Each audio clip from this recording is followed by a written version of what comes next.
with social media. So we're talking about Instagram and Facebook and things like that, where before everyone was watching our stuff on YouTube when we started the YouTube side of it. But now a lot of the younger audience especially is gravitating towards Instagram. And so I'll just show you one of those, and hopefully that will encourage you to start watching some of these and show you how this can be a good thing. Okay. Maybe you can watch it. I don't know. I'm going to see if I get the sound on here working.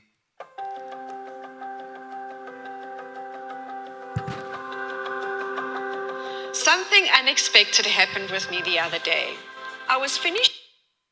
Oh, you can't get the sound from up there? No? Your sound doesn't work? Okay. I don't know if I can synchronize the sound. That's the problem. Let me see if I can do it exactly synchronized. That's not always easy, is it? Okay. So let me see if I can hit both at the same time. Hit that, and I will try. If it's not exactly synced, don't worry, you get the message. Okay.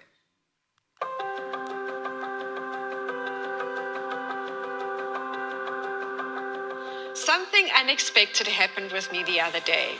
I was finishing a salon appointment and paying at the counter when a guy poked his head in by the door and asked, "Does anyone over here own a silver Toyota Echo?" And I said yes. And then he told me that his mother-in-law accidentally hit my parked car. Well, my heart just dropped. And so I went out into the parking lot to find the front passenger side smashed in. Well, thankfully, my car still drives, but I wasn't able to open the passenger door. Was it an inconvenience? And was I frustrated? Yes, of course. But you know what stood out to me? Their honesty. They didn't just drive off. They came to find me and owned up to it. That spoke volumes to me. Proverbs 19:1 says, "Better is the poor person who walks in his integrity than one who is crooked in speech." That verse came to life right there in the parking lot. Integrity matters. In a world where people are so often ready to take the easy way out, I was reminded that God still works through small moments and honest people. So, let's choose character over comfort, even when it costs us.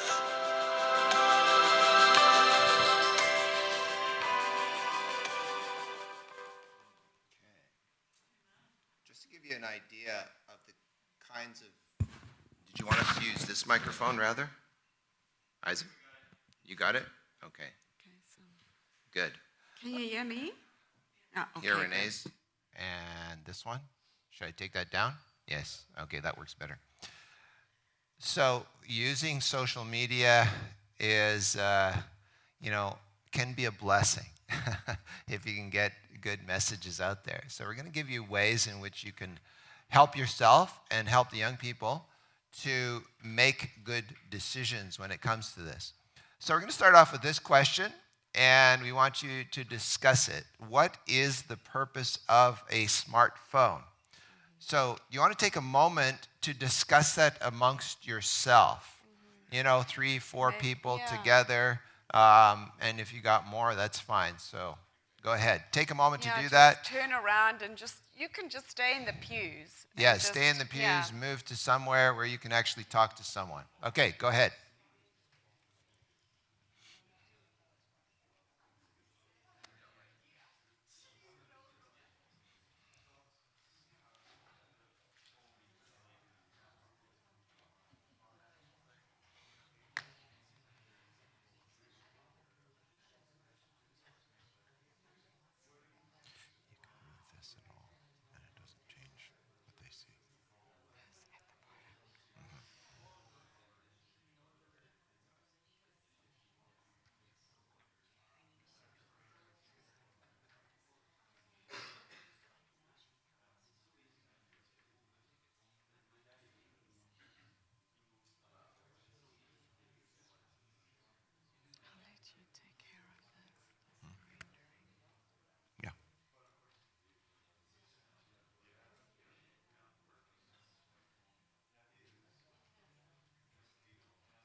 Okay. So, you want to give us some ideas. What's the purpose of a smartphone? Anyone? Thoughts? Don't be shy. Yes. Make life easier. Okay? Yes, communication, information. Anyone else?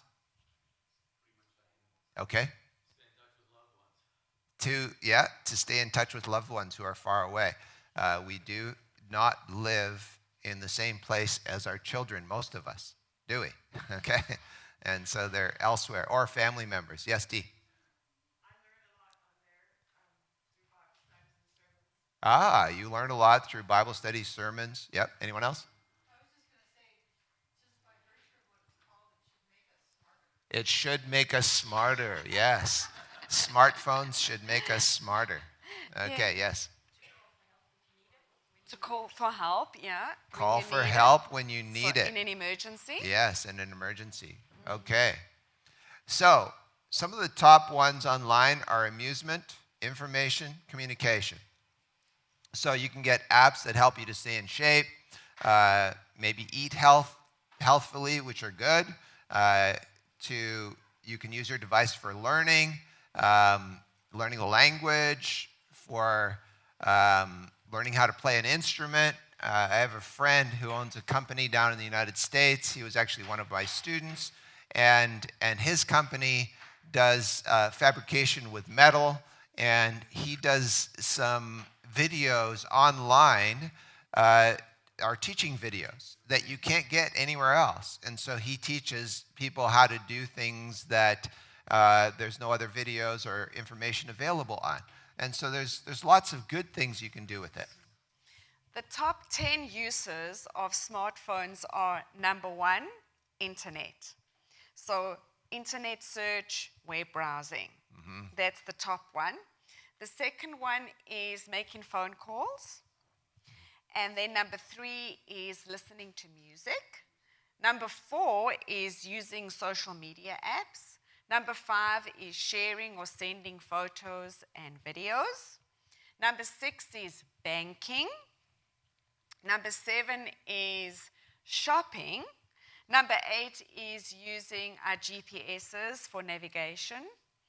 Number 9 is making video calls. And the last one is payment apps. So information, I guess, is right up there. And communication by looking for browsing the internet and then also making phone calls. So is this a good device? It's a good device for many reasons, okay? So we're not saying this is something we should get rid of, but we're also saying it is something we should use and not something that should use us, okay? And if we're being controlled by it, then we're having some trouble. So here, whenever you're using a device, what kind of questions should I be asking myself? What kind of questions should you be asking yourself? So here are some questions I think are really helpful for deciding how do we use this thing. The first one is, what's my purpose for using it right now? That's a good question. Am I just bored? Am I just scrolling? Am I just in a habit that I usually do when I get on my phone, right? Am I just checking? You just check for a minute, and then 20 minutes later, you're kind of, oh, wait, I got to get back to work. Number 2 is now the best time for me to be doing this? That's a good question, isn't it? Is now? Number 3, how many times a day am I doing this, and for how long each time? Number 4, could I take many of these apps off my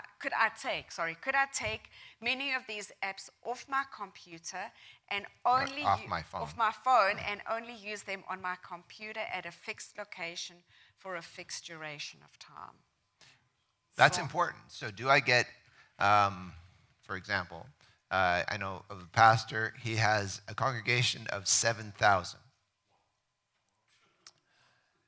He has taken email off of his phone. He only has it on his laptop. Actually, it's not even his laptop. He has a fixed computer at his desk, and he only, listen to this, he has a membership of over 7,000, and he only checks email once a week. On Mondays. Only on Mondays. Okay? He says it's not as busy as you think. When you stop answering emails automatically, they stop building up. Okay? So he says that if he just does it on a Monday, it's far more efficient. He gets it done a lot quicker, and it makes his day run smoother. And his week. Here's the other thing that he does. He doesn't drive his car to work except one day a week. He lives in Portland, Oregon. So he only drives his bike to work. And the reason why he drives his car only one day is because he has a certain appointment across town that he needs to go to. Otherwise, the rest of the appointments are at the church, which is not far from him, and he can ride his bike. That's pretty cool, isn't it? So he's thinking in terms of how do I use my time and how am I most efficient and effective in the work that I'm doing. And number 5, can I put my phone down when I am with people? And then number 6, is this interfering with my sleep? That's a good question, isn't it? Is my phone interfering with my sleep? So, Aldous Huxley, Brave New World, wrote, man has an almost infinite appetite for distractions. True? Okay. Yesterday we were talking about distracted by distractions, or distracted from distraction by distractions. Okay? So there's a lot of distractions going on. The Bible says the same idea. Ecclesiastes 1 verse 8 says, the eye is not satisfied with seeing, nor the ear filled with hearing. So who wrote that? Solomon. Thousands of years ago, the wisest man. Jesus had a solution. And his solution was the most radical of all solutions for this problem. And here it is. If your right eye causes you to sin, pluck it out and cast it from you. Do you know that there have been people who have walked into emergency rooms and they have tried to gouge out their eye? And they said, well, what happened to you? Well, we were reading the Bible. So can you sin without your eyes? Can you sin without your hands? So it's not talking about gouging out your eye or cutting off your hands, literally, right? So what is Jesus talking about? I have noticed when I go to solitary places, as Jesus did, the devil can ramp up his temptations. So don't think that just by putting your cell phone away and making yourself a hermit that you are going to get away from the devil. No. He knows where you are, okay? And he knows your temptations. And you cannot escape yourself, okay? But Jesus can transform you. So how does he do this and what is he talking about? Here's what the book Thoughts from the Mount of Blessing, page 61, says as an explanation for what Jesus was saying. The surrender of the will is represented as plucking out the eye or cutting off the hand. Often, it seems to us that to surrender the will to God is to consent to go through life maimed or crippled. Isn't it so true? That when you are held captive by something, maybe an addiction, maybe a habit, a temptation, that it does feel like an amputation of a body part to give up whatever is holding you captive. And that's what Jesus is talking about. He's talking about surrendering your will. In fact, Paul talks about it as a death, right? A death to self. Wow. A dying to self. I think it's in Steps to Christ where it says the greatest battle, right, that we'll ever fight is the battle against self. Now, who's going to win that battle? Yes, that's what you want. You want the Lord to be in your life because fighting against self is not going to do it. all right? Self is still going to win. But when you consent, that's the big word, consent, that's a big one. Consent for Christ to work in you, then he can so mold his thoughts with your thoughts that in carrying out your thoughts and your actions, you will be thinking, right? You're doing your own thing, but Jesus is working in and through you. So you are doing the will of Christ by surrendering your will to him. And that's a daily consent. Daily, I come to Christ and I say to him, I come to you how? As a changed person? No, I come to you just as I am. And I honor you as Lord of my life. You're in charge, not me. That's a surrender. And help me to do that, to discover Jesus and see him as Lord of my life. So David was distracted by Bathsheba, and Solomon was preoccupied with his abundance. And what about Peter? Peter was distracted and took his eyes off Jesus while walking on the water. And Martha was distracted with her chores. And even the soldiers who nailed Jesus to the cross was distracted with gambling for his clothing. So we have a lot of distraction. Yes. So there's nothing new under the sun, as I think it was Melvin said to us last night, right? The devil comes at us with the same type of thing. There's always been distractions, and distractions will continue because the human eye in our desires is never satisfied with seeing, right? We just want to see more. So here's the best advice for overcoming distractions. Set your mind and keep focused habitually on the things above, heavenly things, not on things that are on the earth, which only have temporal value. So that's a hard thing, isn't it? Because sometimes you want things, and you will hear your children say, what's wrong with that? You ever heard that question? What's wrong with that? Why can't I do that? And so I read this in the book Education, where she says, whenever you hear that question asked to you, ask the question, is there something better? Is there something better? Right? Why? So here's how it's explained. Something better is the law of all true living. I love that, because that's saying that you are of a growth mindset. You're always looking for the best and something better than what you're doing.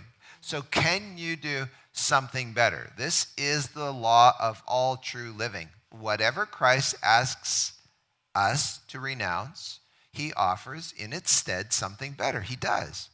Often the youth cherish objects, pursuits, and pleasures that do not appear to be evil, but that fall short of the highest good. Let them be directed to something better than display, ambition, or self-indulgence. That's an incredible statement, right? There are better things than just display, ambition, and self-indulgence. And so what are those things? And can you cultivate that mindset, the mindset of Jesus? If he came to this world as a king, not a poor person as he was, his parents were peasants, okay? But he could have come any way he wanted. He could have come as a king in royal robes, with ambition, with self-indulgence, with everyone serving him, with display, and attract all of these people. But would that have changed people? Well, it would have made them, oh, wow, he's amazing, right? Do we want to use the devil's methods to do God's work? Wow, that is incredible, right? Look at this person. Look at their achievements. And he didn't come like that. He came as a man acquainted with grief and sorrows, right? People didn't want to look at him. They're like, what kind of a person was he? He was showing the gentleness and the love of the character of God. He had young children wanting to be by his side. Well, young children, if they want to be close to you, you must be an attractive character, right? Because scary characters don't attract kids, right? So they repel them. So here's some of the stuff we've been looking at so far. This is the 4 foundational harms. Do you remember them from last night? What was the first one we looked at last night?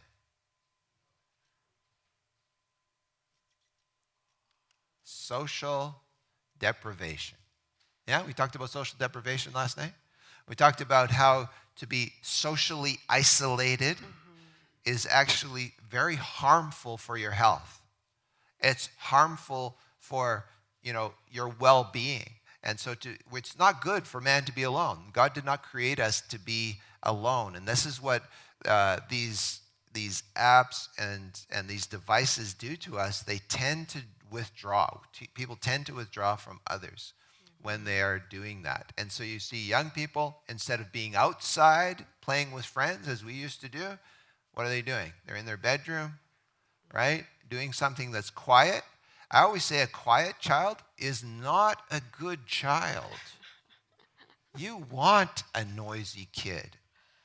Yes, no? Parents are like, right? You want a kid who's noisy in the right way, right? Keeping themselves occupied in their imagination, not screaming, not throwing temper tantrums, no. But actually just busily getting on with getting a creative mind and playing and doing things. And sometimes they'll get a bit loud, but not overly, right? They're just having fun. But when they're on their device, are they even saying a word? Nothing. And you're saying, oh, it's nice and clean, and they're quiet, and it's good. And but what's happening to their mind? What's happening to their soul? What's happening to their relationships? So social deprivation. What was the next one? Next one was, and we're going to talk about right now, is attention fragmentation. It fragments the attention. Number 3 is sleep deprivation. And then number 4 is addiction. Okay. So, attention fragmentation. Let's look at that. Okay. So, there was in 1961, Kurt Vonnegut, he's a writer, an American writer. He wrote a short story called Harrison Bergeron.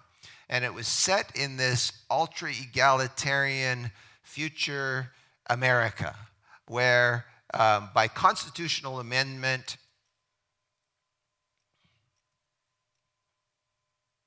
nobody is allowed to be smarter than anyone else. Okay, so it's obvious a dystopian world, right? So if you were smarter or better looking or more physically able than anyone else, then there was someone in the story called the Handicapper General. And the Handicapper General was assigned, he was a government officer, and he was tasked with enforcing qualities of abilities and outcomes. And in other words, you had to be equal to everyone else. What did that look like? It looked like this. Anyone with a high IQ was required to wear an earpiece at all times that buzzes loudly every 20 seconds or so. This was written in 1961. With a variety of noises designed to interrupt sustained thinking, thereby bringing the person down to the functional intelligence of the average citizen. So they had this constant buzzing in their ears, like constant, like loud buzzes every 20 seconds. So how many of us are now living in Kurt Vonnegut's dystopia? With constant buzzing with notifications coming in. Yeah. So what do we see happening in the world right now? The average number of notifications on young people's phones from the top social and communication apps amounts to 192 alerts per day. Okay, now you say, that doesn't seem overly abundant, but according to one study, the average teen who now gets only 7 hours of sleep per night, therefore gets about 11 notifications per waking hour, Okay, just on 192. or 1 every 5 minutes. And that's just for the apps that are about communication. So here we're just talking about the average teen. So if we zoom in on the heavy users, and there's plenty of them around, we're talking about the heavy users are usually the older female teens, okay? The older teen girls. They're using a lot more texting, a lot more social media apps, and far more group chats. And so what's happening? What ballpark are we talking about here? Yeah. So some teens are receiving an average of 1 interruption every minute. Yeah. So I remember being at a church gathering like this. It was in another province on the far east coast. And someone gave me their phone and they said, "Can you take a picture of myself and my family?" It was his phone. I couldn't get the camera to work because there were so many notifications coming on his phone. They just kept coming on, and so I couldn't get the camera to actually take a picture. There's just jing, jing, jing, and I'm like getting rid of the notification, and as I get rid of it, another one came in, and another one came in, and another one came in, and I was like, whoa, how do you even live, right? Because you got a constant buzzing going on in your pocket or wherever you got your phone stored. Last night we mentioned that the smartphone came in 2007. Yes. But the biggest problems happened in 2010 when all these apps were created. Yeah. And so that disrupted everything, right? And so these apps is like an off-ramp. They're pulling us to go in that certain direction and attracting us and wanting us to be there, right? So every amp is an off-ramp. It's like, and every notification is a Las Vegas style sign calling us out to turn the wheel. Come here, tap here, come this direction. And so it's telling us what other people are saying and or what someone said about us. Or so the apps are really where the damage came in 2010. So we're talking about a complete shift in society. When you used to drive along, you would see a billboard, but everyone would see the same billboard, correct? Now you have different ads and different content on your phone than your wife or your children or your friends have. Everyone is seeing something tailor-made for themselves. You understand that? When I pick up my wife's phone and I look at it, the stuff that comes up on her feed is completely different. I would never look at that stuff. You understand what I'm saying? Like she's looking at stuff that I'm not interested in, but the algorithm knows that. And so the algorithm will send her feed that doesn't send me. And so each one of us is living in it's completely made for you advertising. And it's capturing your attention because it knows you better than you know yourself, right? And the more you use it, the more you feed it that. So your phone is tracking where you go, what you see, what you search for, everything. What music you like, what interests you have, and so it's all tapped into you. And you don't even have to think. You can just start, picking it up and it will guide you. Now, this is really hard when it comes to young people, teenagers, children. It just rewires their brain because we're saying, here, have the keys to the car. You can go as fast as you want. You can drive anywhere you want at any time of the day or night, right? And there's no rules. Absolutely no rules. But think about it too. It's hard for us not to go off that off-ramp as adults. Absolutely. And our frontal lobes are fully developed. But our children's frontal lobes are not. Yeah. And so if it's difficult for us, how much more difficult is it for them to be able to keep up with all of this? So here's what we're finding out. No matter how hard it is for an adult to stay committed to one mental road, it is far harder for an adolescent who has an immature frontal cortex. That's the important part. This is where the executive function happens, is in your prefrontal cortex. And therefore, limited ability to say no to off-ramps. So you think of a kid trying to do their homework at night, and all of a sudden they get a buzz on their phone. They can't resist it. They will not do their homework, right? I've even listened to university professors who have a hard time staying on track with marking papers, with doing research, because their phone is buzzing. They literally have to turn it off and put it in another room or put it somewhere else because it's just too tempting. So this is difficult for young people. So we're saying, wait, yeah, young people are hit by this and we're just going to take their phones away. Well, that's not going to work.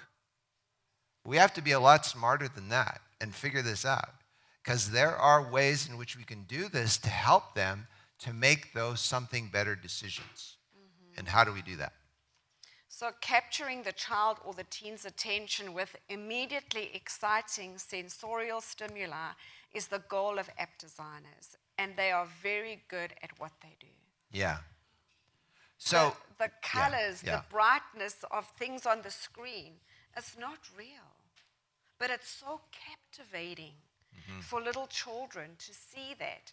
And so that's why when 2- and 3-year-olds have got a device, an iPad or a phone, and you take it away from them, what happens? They usually throw a temper tantrum and have a complete meltdown, because we cannot create anything like that in the real world. And so they are so overstimulated. And it's so exciting. The sensorial stimulation is real, and this is the goal of the app designers. So William James, who was an educator, he said that the child seems to belong less to himself than to every object which happens to catch his notice. Well, that's true. Children have always been like that. You try and go for a walk with a toddler, you're not going very far, right? They're going to go over here and look at this rock. They're going to look over there at a piece of, weed or whatever. I mean, whatever they're going to look at, they're just all over the place. Why? Because it's capturing their attention. Your goal as a parent is actually, the first thing is to overcome this tendency to just wander here and there and help them to focus.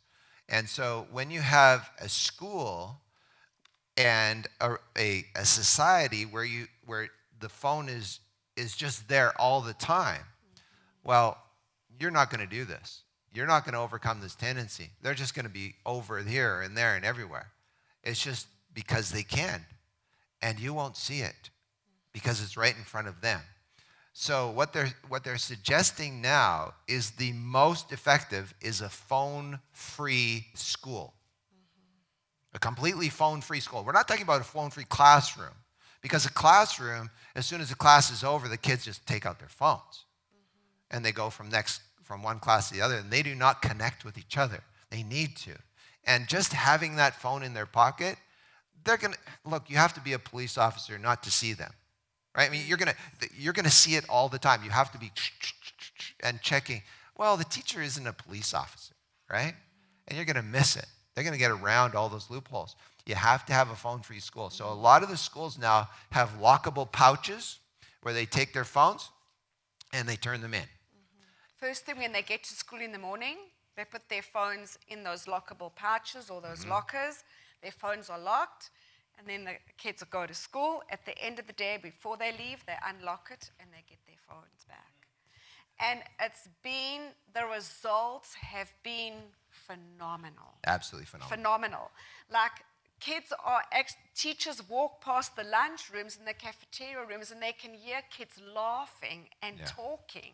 Yeah. And it's so loud. And it's just, within the first 2 weeks are really tough, because some kids are going through withdrawals. Yes.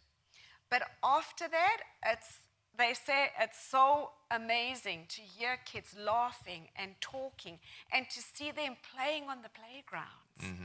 and running around, kicking the balls and connecting and talking to each other, having face-to-face conversations. So we're seeing this happening, and the best schools are making those decisions. So you got the Waldorf school, for example, that sends most of the kids, especially the Waldorf school of the peninsula, most of the kids that go there are from homes of tech giants, the people who do this for a living. They don't want any technology in their homes. They don't want their kids on devices. These are the people who make a living out of technology. You get what I'm saying? They don't want, they hire nannies, and they say to the nannies, they make them sign a contract that they will never bring a device into their home. And they have cameras everywhere in their house, and if they're seen on a device, they lose their job right away. Okay? So these people send their kids to the Waldorf School of the Peninsula. What happens there? No technology whatsoever. They hike, they garden, they read books, they write with pens and pencils, they use paper. And when you see these kids, they actually are human beings. They're not zombies. Okay? This is a different world when you make that choice. And those who are making that choice are seeing differences. So I'll give you one school. In Denver, Colorado, there was a school where they had a high rate of teenage pregnancy, vandalism, suicide, anxiety amongst the kids, depression. This was a school that had some of the lowest grades in the whole state. It was terrible. And they had a new principal came in, and he said, we're going to have a phone-free school. They did this, changed everything. At first, of course, you have this addiction withdrawal, kids are depressed, but then as they get off of those, they start to interact with each other. They start to play on the playground. They start to have these communications with each other. What happened? This school went from being at the bottom to the top in the whole state of Colorado. It wasn't about the area. It was about kids were now allowed to be human beings again, right? They had to get rid of the phones at school.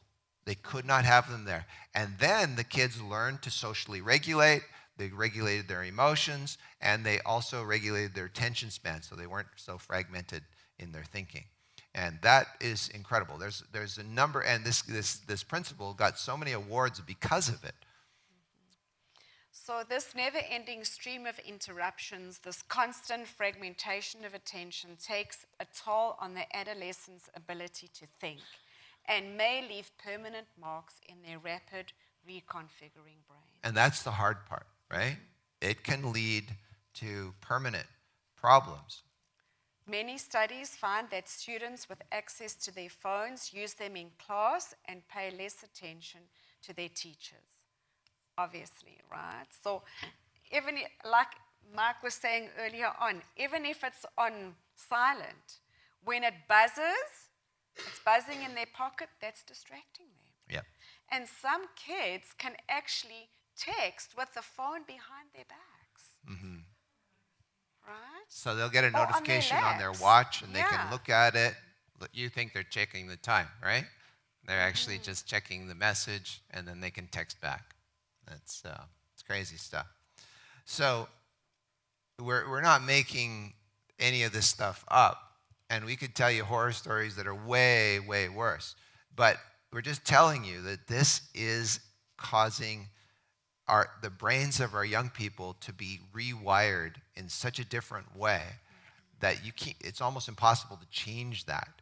And so you want to get on top of it early. And so people can't really multitask.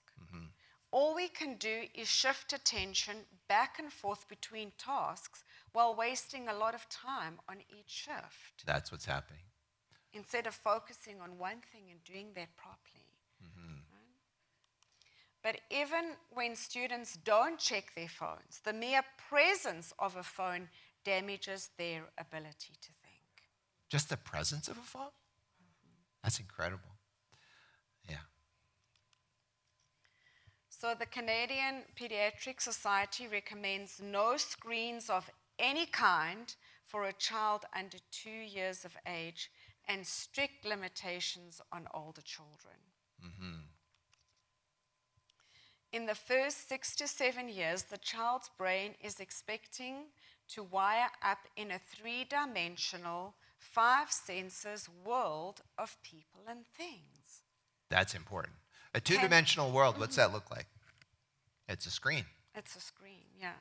And and also 5 senses. Yeah. We need to be able to see, not just see, but smell and taste and hear and touch things. And this is not happening on a screen. It's not reality. It's Yeah. a virtual world.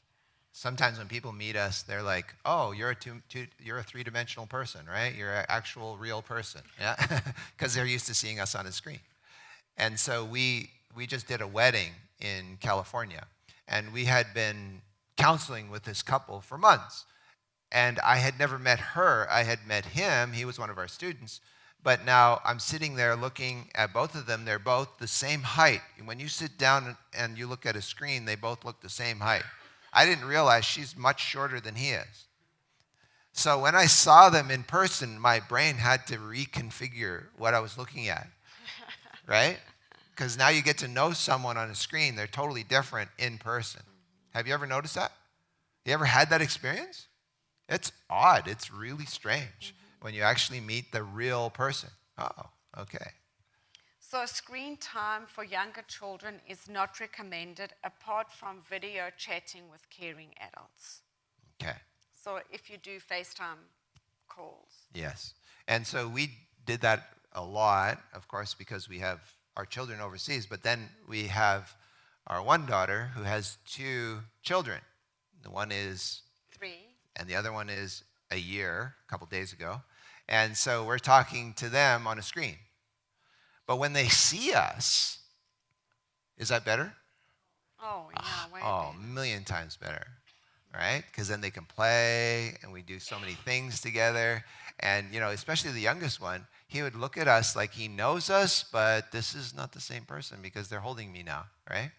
And so there's so much that happens when you're in the 3-dimensional world. So you don't want to be in that flat screen too much. So screen time is affecting the mental health of teens even more than it is younger children. Yeah. Because of this isolation. So they're in their rooms all the time, right? We don't see. Even if we go visiting, and the kids and families have young teens, the young teens are in the rooms. Yeah. They're not out. So what does this lead to? There's been a 3-fold increase in teen suicides in girls ages 12 to 14. 3-fold increase. And we're seeing this amongst our young people in our churches. And parents actually coming and saying to me, it's associated with where their mind was. And their mind was in their device. Yes.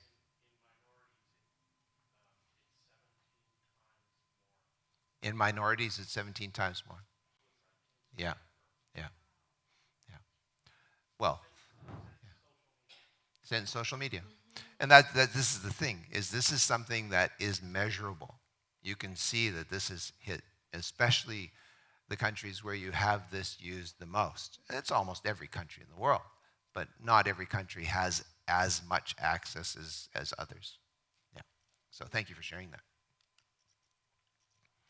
So the immediate effects of electronic media on the brain is that it overstimulates, overstresses, and overloads the brain, which causes the frontal lobe to shut down and the child and teen becomes dysregulated. Because of the overstress, the overstimulation, and the overloading, their limbic system is so fired. Yeah. And they become so emotionally stimulated that the frontal lobe completely shuts down. It's like when a little one is having a meltdown, and you try and reason with them. Yeah. You can't. Yeah, they're not reasoning. You can't reason with someone that's having a meltdown. Yeah. And so this is what's happening. The frontal lobes are shut down because of the overstimulation and the overstress. So this is the book, Reset Your Child's Brain, by Dr. Victoria Dunkley. She's an integrative child psychiatrist. And usually when you think of a child psychiatrist, you think of they just give medications, right? They give medications to stop these behaviors. And she said, as I kind of alluded to last night, and we'll go into more detail now, that she said, what if I stop giving the medication? What if there's a link with what all these children are doing, and it's causing this dysregulation? So in writing this book, Reset Your Child's Brain, she gives the findings of her years of research and her findings with her own patients. And so what has she found through doing this? So in other words, she took them off of the medication, but she also told the parents how to take them off of their screens. Okay? So in the short term, this affects the mood, cognition, and behavior when the teen or child becomes dysregulated. Yes. But in the long term, the concerns become developmental and not just behavioral. So that means it affects a child's and teen's potential for developing relationships, the quality of those relationships, how far they go in school, and how successful they are in their career. A lot of our young people have a very hard time having face-to-face conversations. Or keeping a job, or getting their license, okay? They call this in young children, especially young men, they call it failure to thrive. So in many countries of the world, you have young men who don't go out and get their license, aren't interested in getting married, right? They are very interested in pornography and playing computer games, but nothing else. And they're stuck in their room and they order Uber Eats. You get what I'm saying? And so it's a problem. It's a serious problem. And it's not just happening here in Canada. It's happening here in Canada and North America, but it's happening in Japan. They actually have names for these kids, a certain specific name in each country for these types of kids, right? In China, it's rampant, okay? We're talking about serious, serious problems with technology. In Korea, okay, it's just over and over. So what has Victoria Dunkley found? I think this is one of the most fascinating finds that you can come across. After removing the children and teens from all electronic media for 4 weeks, 80% of ADHD, bipolar illness, autism, sleep disorders, mood swings, difficulties focusing, and behavioral problems completely disappear. 80% that is very high. That's high. That is high. So is she completely off of using any kind of medication? No. But she doesn't prescribe anything until they've gone off screens for at least 4 weeks. This is critical. So a child has trouble regulating their level of arousal and modulating their moods. And so they have problems with sleeping, right? And they can't get that deep sleep. As we said to you last night, there's videos of kids, little toddlers, who are sitting there sleeping and they're going like this. They're scrolling in their dreams, right? They can't tolerate any stress in their lives, these little children. Why? Because electronic media can influence their brains to the extent that it affects the quality of their lives in such a dramatic way. So the effects of electronic media on the brain is that it inhibits the activity of the frontal lobe. That's your executive function.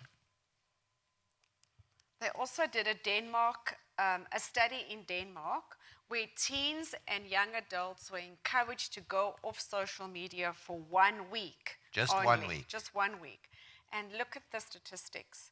There was a 36% drop in loneliness, a 33% drop in depression, and a 36% drop in anxiety. After 1 week? Just 1 week. Okay. So that teen that I talked about last night who was 17 years old and he got himself a flip phone, it changed him. You heard his testimony was like completely changed. It changed his relationship with his parents. He was not depressed and anxious. He was volunteering in his church. he was more active, and he had more friends. He was socially coming out of himself, whereas before he was anxious and depressed and had a bad relationship with his parents. Everything changed when he got himself a flip phone, okay? And of course, he bought himself a little camera, so because the biggest thing he missed was his camera. So the brain develops throughout childhood with an acceleration of change during puberty. And one of the main skills that adolescents are expected to develop as they advance through middle school and high school is executive function, which refers to the child's growing ability to make plans and then do the things necessary to execute those plans. So let's talk about what that looks like specifically. So the functions of the frontal lobe, these are higher order executive skills. And what are they? Well, here's a whole list of them. So attention, reasoning, judgment, problem solving, creativity, emotional regulation, impulse control, social awareness, self-control, motor control, memory, abstract thinking, planning. I don't have them all on the screen there, sorry. Ours doesn't format with your system there. But it could go on and on. There's a list of things you need for executive function. Here's the finding, though. The bottom line is that using screens impairs frontal lobe development. So the brain develops throughout childhood with an acceleration during puberty. And so we have to understand, what does that mean? What's happening at that time? Executive function skills are slow to develop because they are based in large part in the frontal cortex, which is the last part of the brain to rewire during puberty. Skills essential for executive function include self-control, focus, and the ability to resist off-ramps. And so if that's being impaired, basically you're just saying to them, hey, you're high all day. Right? You're just high on this thing all day. And they can't stop it because they get so used to it. And their brain gets so used to it that when it's being taken away, they literally go through withdrawals. Okay? So a phone-based childhood is likely to interfere with the development of executive function. And we mentioned this. Okay. So here's a question that we want you to discuss, if you can, and that is this. What can families, parents, and children do now? Go ahead. Take a moment to discuss it amongst yourselves. What can you do about this? We kind of laid it on you, what the findings are telling us about the problems. What is the solution? Okay? Go ahead.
Do what we can, yeah. Let's do what we can with the time that we have. If we go to 50, that's fine.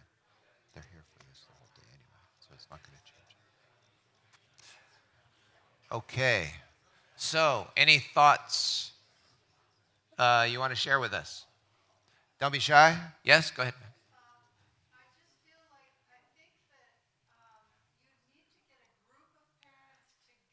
Thank you. So that there's still that social network. You We're have all to. on the same page. Yeah, you Yes. got a big thinking. What's your name? Sandra Nelson. Sam? Sandra? Sandra Nelson.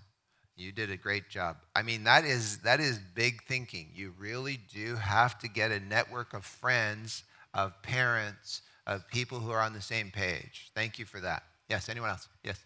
Mark. Well, I just like what Rene, she said.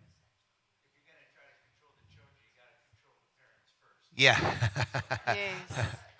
So yeah. Have to model the correct. Ah, there you go. Yes. And your name is? Corey. Thank you, Corey. So, Intention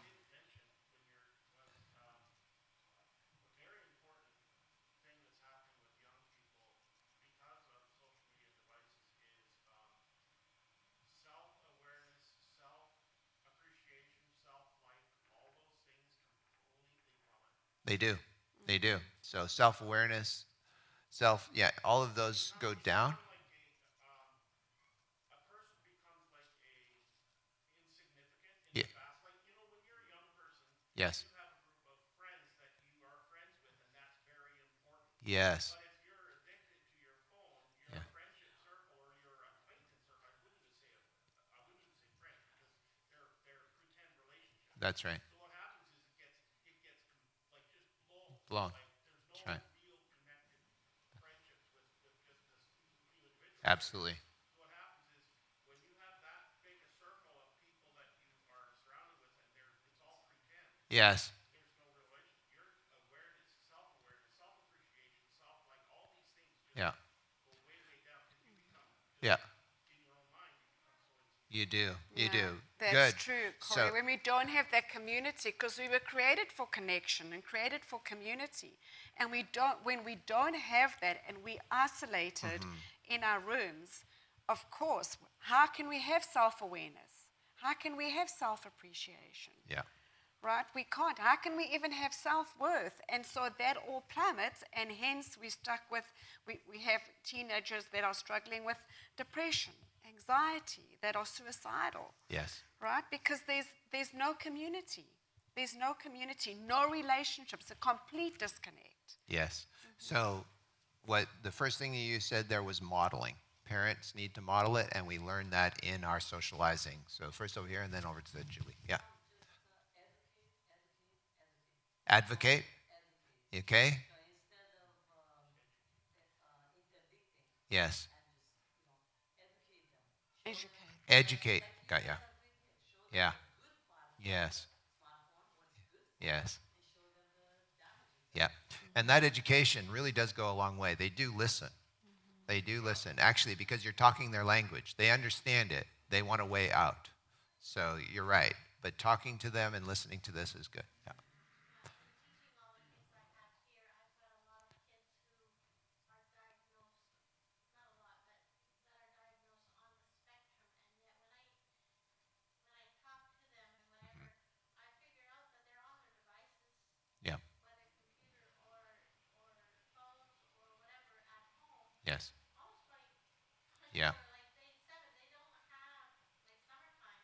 They don't really get much break from their screen time. That's right. And these kids, while as little kids, they are not so bad. By Yeah. the time they get to teenagers, they Yeah. are so socially inept Yes. that the diagnosis of autism becomes, Yeah.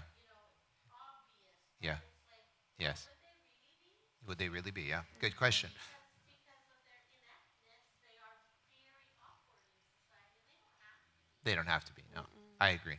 So getting on this on top of it as early as possible, very big thing. So here's some of the things that they're finding, and that is, first of all, that you need to provide children with responsibilities, right?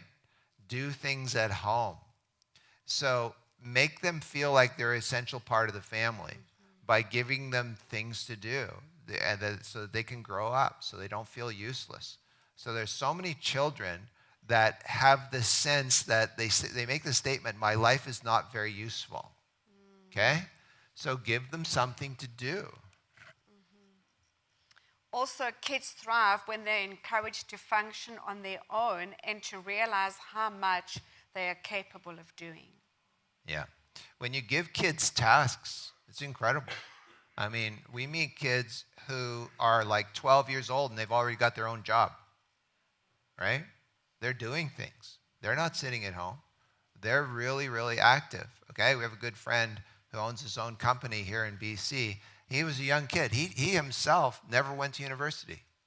He barely finished high school. He was one of my students. But he's an entrepreneur, and he hires lots of guys, okay? And he's so booked up right until July of next year. And his own kids, he's got 4 kids, all of them are super busy and active. They see him active, and they get active. But he grew up in a home where he was a part of a large family, and his father said, if you want socks and shorts, you're going to have to buy them yourself. So he figured it out, right? Give kids tough things to do. Okay, yeah, okay. I get a haircut here in town somewhere, and there's 2 ladies that own the salon.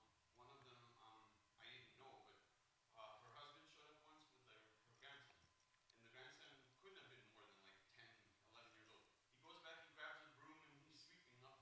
Nice. So they live on a farm, and I'm like, what a well-behaved child.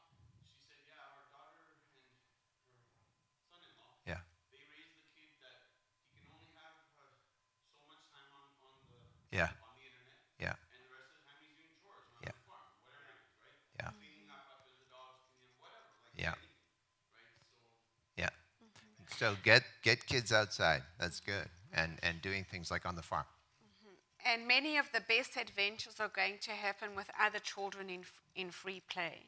So it's important for kids to play together, and kids of mixed ages. Yeah, So, if they have little ones and the bigger kids, then the little ones can look up to the big kids, and the big kids can be a mentor and take care of the little ones. So mixed ages is really important because it deepens their learning. so older kids can also benefit from interacting with younger kids, right? Taking on the role of a teacher or an older sibling. So how does this look? Best thing that you can do is to give them plenty of recreational time to play outside with some age diversity and a secure, loving base from which they set off to play. So one of the things that is coming up over and over again is, nurturing this leadership within kids. So teens are given opportunities, maybe babysitting, maybe counseling at a camp, or assisting a coach, or just doing their own thing, that they learn how to do. So one of the mentoring programs was a Boy Scout camp, outing. And so this one parent talked about this, how for the first time her younger son was really excited. Now Rene and I did a program about outdoor education, and there was a place in Ontario, Manitoulin Island, and there was this, it was a native community, and none of those kids would go on to university. So Laurentian University and ADRA, they came together and they came up with a program. And we did the whole program on this. You can watch it online if you want. Very fascinating. They said, why don't we let the kids go out on a canoe trip for 1 week? And they have to pack their own gear, make their own food, all of that kind of stuff. You can watch it online. Anyway, they started this 1 year. It was a whole week. And it was so successful. And when those kids were being interviewed, they said, well, what would you be doing if you weren't on this canoe? Well, we'd be sitting at home scrolling. Okay, what happened? In that community, every single kid passed high school and went on to university. One thing changed, and that was introducing a 1-week canoe trip. They increased it to 2 weeks. Then they increased it to a month. They've been doing this for a number of years now. It's fascinating to see that result, just getting them out. So this one kid, he's like, he's a little kid, he's 11 years old, he's so excited, he forgot to pack his sleeping bag. And so the other kid who was his camp counselor, who wasn't much older than him, he was like 14 years old, he said, hey, no problem. This happens all the time. I always pack an extra sleeping bag just for this. And so he gave him a sleeping bag, and this kid, and the parent was so impressed by this kid. But the parent was more impressed a few years later when she found out that that kid did not pack an extra sleeping bag. That kid ended up sleeping on the ground and gave the 11-year-old his sleeping bag. That's leadership, right? And when we encourage kids to take the lead, they take the lead. So do you think increased parental protection increases confidence and competence among kids? Does it? No. So when you have helicopter parenting, we got a problem, right?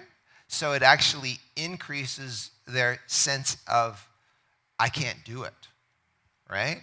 And they don't feel competent at all. So there's a program called When Adults Step Back, Kids Step Up. And kids are encouraged to rather do things on their own. So it's a program, it's called Let's Grow, and it was implemented into schools, into elementary schools. And because they found out that in these elementary schools and middle schools, 12-year-olds had never learned how to use a knife and cut their own meat. Or bread, because the parents were afraid you're going to cut yourself. Yeah. And you're going to hurt yourself. So these kids from a little age didn't touch the knives because mommy said or daddy said we're going to hurt ourselves. And so they're 12 years old, 13 years old, they don't know how to use a knife, right? Yeah.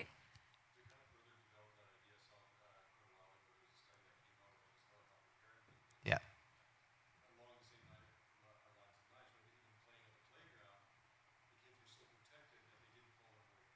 That's right. Yes. Yeah, the playground.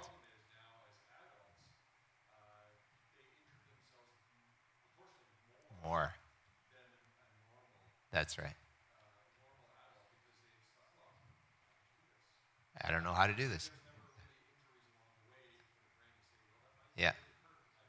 That's right. Very good. Yeah. Yes. So as they grow up, they don't know how to avoid hurting themselves. Yeah. It's easier to actually hurt yourself when you're closer to the ground.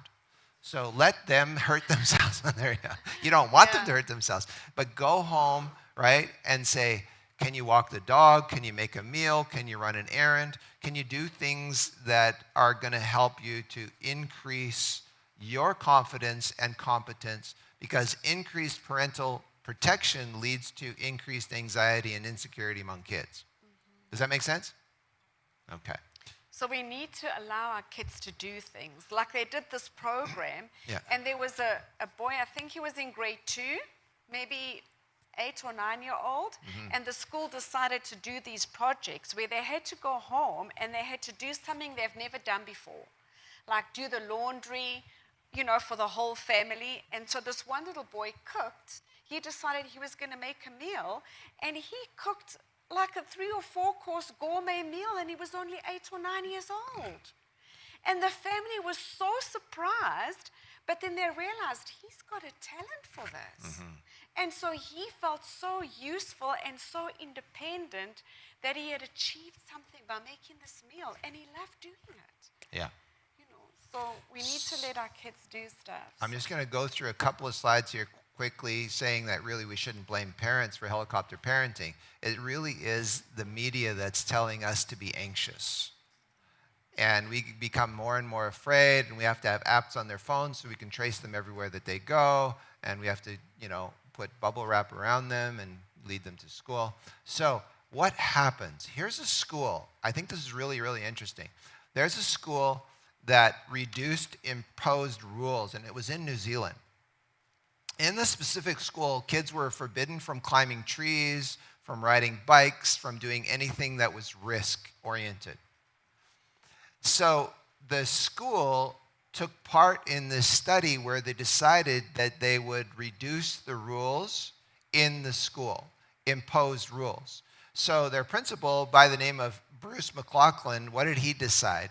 He scrapped all the rules and he let kids make their own rules. The result was this. There was more chaos, there was more activity, there was more pushing, there was more shoving on the playground, but there was also more happiness and more physical safety. The rates of vandalism and injury and bullying declined, just as play researchers had said that it would happen. So what happened?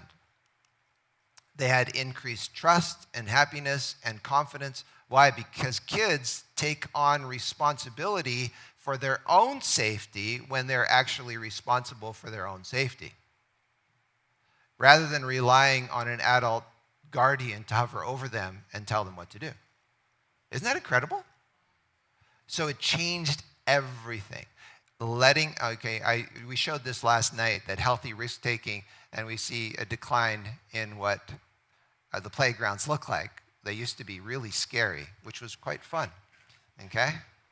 So let's move on from there to just a couple of things. This, I think, is really important.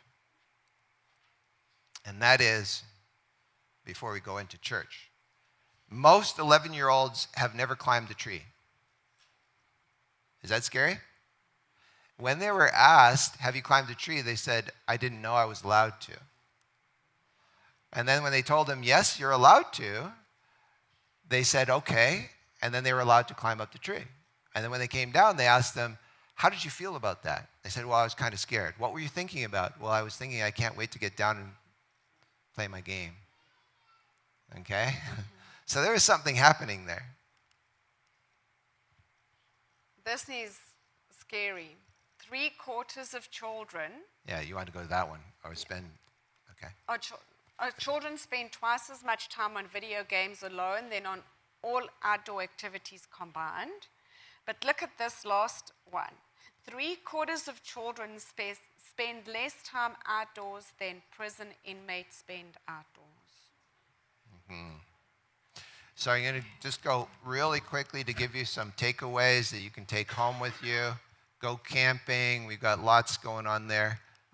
Encouraging them to walk to school. We give you all kinds of illustrations using certain guards on your phones to help the children to deal with those, and then to develop those digital habits that are good for them. So what do they look like? Healthy digital habits.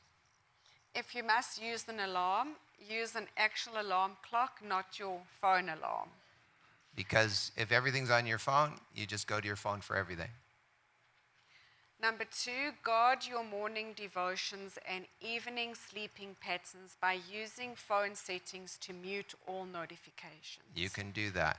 I didn't even realize I could do that. Once you figure it out, there are ways that your phone can help you. Okay?